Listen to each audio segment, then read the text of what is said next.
यह कहानी है राधिका की, जो एक छोटे से गांव में अपने पति अर्जुन और सास सविता के साथ रहती थी। राधिका का विवाह हाल ही में हुआ था और वह अपने नए परिवार के साथ तालमेल बिठाने की कोशिश कर रही थी। सविता, उसकी सास, और कविता, उसकी नंद, अक्सर उसे ताने मारती और प्रताड़ित करती, जिससे राधिका का जीवन मुश्किल हो गया था।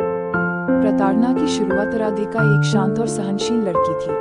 उसने अपने माता पिता से सीखा था कि ससुराल को अपना घर मानकर सबका आदर करना चाहिए। लेकिन उसकी सास सविता और नंद कविता उसे हमेशा काम के लिए ताने मारती और छोटी छोटी बातों पर उसे डांटती। उन्हें लगता था कि राधिका उनके स्तर की नहीं है और घर के कामों में भी उसकी कोई खास भूमिका नहीं है। बहू की सहनशीलता राधिका ने शुरू में सोचा कि यह सब उसके नए परिवार के साथ तालमेल बिठाने का हिस्सा है, लेकिन समय के साथ उसे एहसास हुआ कि यह प्रताड़ना उसकी आत्मसम्मान और आत्मविश्वास को तोड़ रही है। फिर भी उसने धैर्य और सहनशीलता बनाए रखी और अपनी स्थिति सुधारने के प्रयास जारी रखे। वह हर दिन उठकर घर के सभी काम करती, सविता और कविता के तानों को सहन करती और कभी कोई शिकायत नहीं करती। पति का समर्थन। एक दिन अर्जुन ने देखा कि किस तरह राधिका बिना कुछ कहे सब कुछ सहन कर रही है।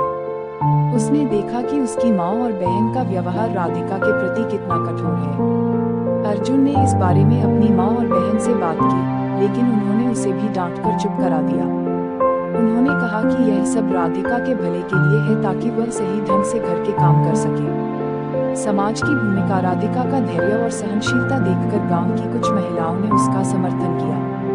वे उसे सिखाने लगी कि किस तरह से परिवार में अपनी जगह बनानी है और कैसे आत्मसम्मान बनाए रखना है। राधिका ने उनकी बातों को ध्यान में रखा और धैर्यपूर्वक अपने परिवार के साथ तालमेल बिठाने की कोशिश जारी रखी। राधिका का परिवर्तन। समय के साथ राधिका ने अपने आत्मसम्मान और आत्मविश्वास को फिर से पाया।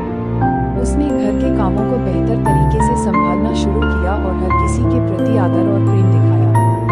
उसने सविता और कविता के तानों का जवाब नहीं दिया, बल्कि उनके हर काम में मदद करने की कोशिश की। सास नंद का हृदय परिवर्तन। राधिका की सहनशीलता और धैर्य ने धीरे धीरे सविता और कविता को सोचने पर मजबूर कर दिया। उन्हें एहसास हुआ कि राधिका के साथ उनका व्यवहार गलत था।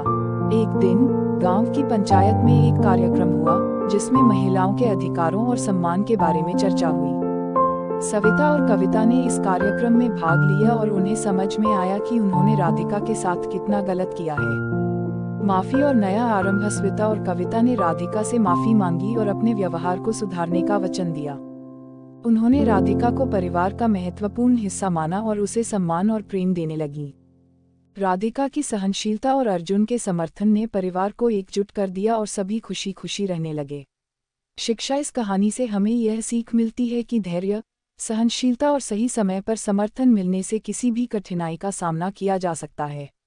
परिवार के सदस्यों के बीच प्रेम, सम्मान और समझदारी से किसी भी विवाद को सुलझाया जा सकता है और एक खुशहाल जीवन जिया जा सकता है। राधिका की कहानी हमें यह भी सिखाती है कि आत्मसम्मान और आत्मविश्वास बनाए रखना कितना महत्वपूर्ण है, चाहे परिस्थितियां कितनी भी कठिन क्यों न हों।